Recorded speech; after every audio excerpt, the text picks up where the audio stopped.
To this day, Final Fantasy XIII is a contentious game. Many decry it as evidence of the decline of the JRPG, the worst in the series to date. Others say the slow start and general linearity don't prevent it from being an amazing title. The fanbase is likely to be just as divided on Final Fantasy XIII-2. It strives to correct many of the complaints against its predecessor, while still maintaining a unique voice. The question is, does it succeed?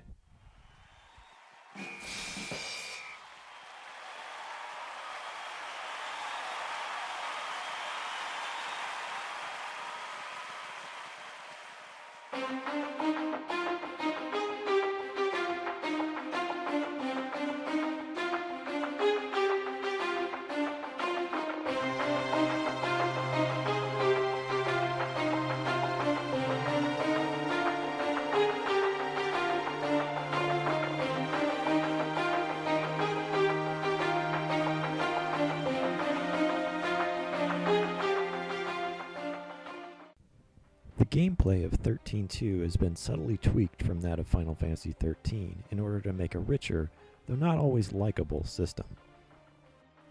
Battles, which were a strong point of XIII, remain largely unchanged. Each battle proceeds in real time, allowing you to either automate your character's actions based on their role, or intervene and take direct control of each attack. You can also instantly switch your three characters' roles into one of 6 paradigms you create before battle. This mechanic essentially allows you to make decks of roles for your characters, determining the options and strategies that they can employ. Most often, you'll be best served by all-purpose paradigms that stagger your enemies and then crush them, but most boss battles and some rare enemies require extensive pre-battle planning that makes the paradigm system shine. The tweaks here are interesting. The third character in your party is now filled by a player-captured monster. Each monster can only fill one role, though you can have 3 monsters in your paradigm deck at any given time. Unlike in Final Fantasy XIII, where all of the characters could eventually perform all of the roles, this new system means that your paradigm decks must be further specialized. Make no mistake, the battles unfold at such a lightning pace, no pun intended, that even when automating your characters with auto battle, you still need to keep your mind sharp and your trigger finger ready. Rather than focusing on each attack individually, you'll most often watch over the battle as a general, ordering paradigm shifts as the situation changes. Observing the system from the outside, it may seem dumbed down, but once you've acquainted yourself with the subtleties, you realize there's just as much depth here as in any previous Final Fantasy title. The paradigm system makes battles that are well below you end quickly, while those that aren't can involve dozens of paradigm shifts, with the difference between victory and defeat often coming down to 1 round. Out of battle, you can choose what area to tackle next via the Historia Crux. While this gives the illusion of non-linearity, the story itself is still linear, barring a few instances where you're made to search through time for fetch quests. The Historia Crux also allows you to unlock alternate endings. At best, however, these alternate endings are forgettable, and at worst, they're cringe-inducingly bad. There are other welcome tweaks to the gameplay as well. Most are minor enough that only players intimately familiar with XIII will notice, such as the ability to change party leaders mid-battle. Others, like the way random battles are handled, are more obvious. While traversing each area, bubbles of enemies will spawn randomly. You can strike them to get a preemptive attack, or you can run from the bubble to avoid the enemy entirely, causing them to despawn. This system allows you to avoid battles when you want, while still allowing you to farm if needed, and lends a welcome, tactile element to the typical random battle system.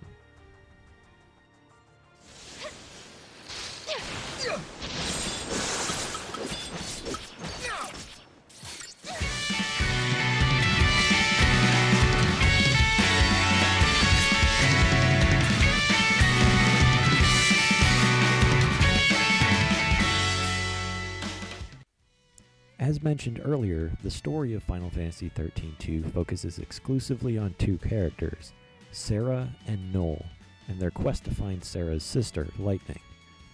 Monster allies are introduced to keep the paradigm system intact, but apart from a few passing references as to why Serah can tame those monsters, they aren't at all integrated into the story.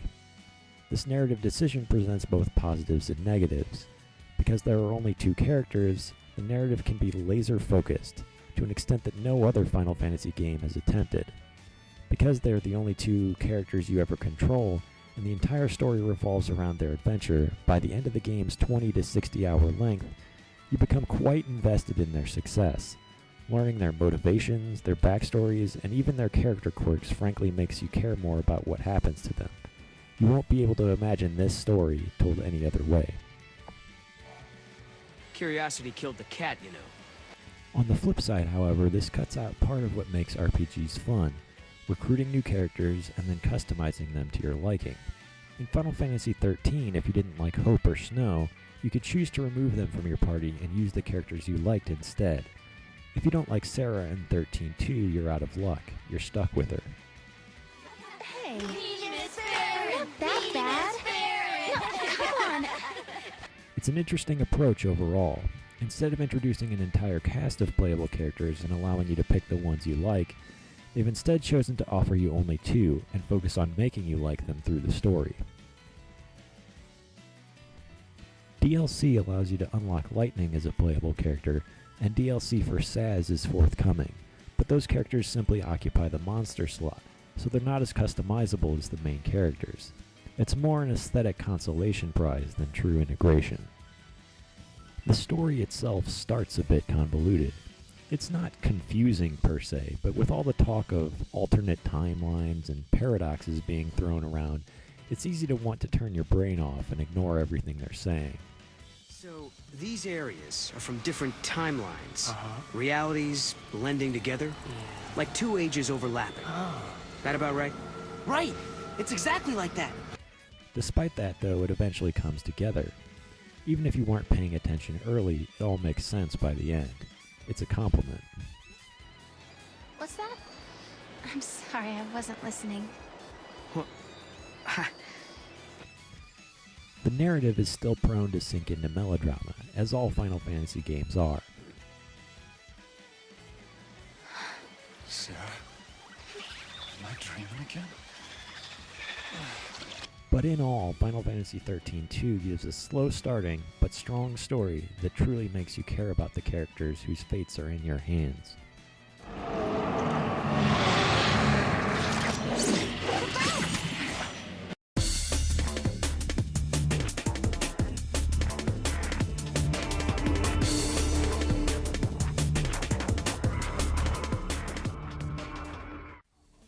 Despite the fanbase's complaints, the Final Fantasy formula has remained largely unchanged over the years. Unique battle systems with satisfying combat, varied characters, often convoluted stories of good and evil, and Final Fantasy XIII-2 continues this tradition. Some players will love it, some players will hate it, but regardless what you think, it's a worthy addition to what has, over time, become a pantheon of RPG giants.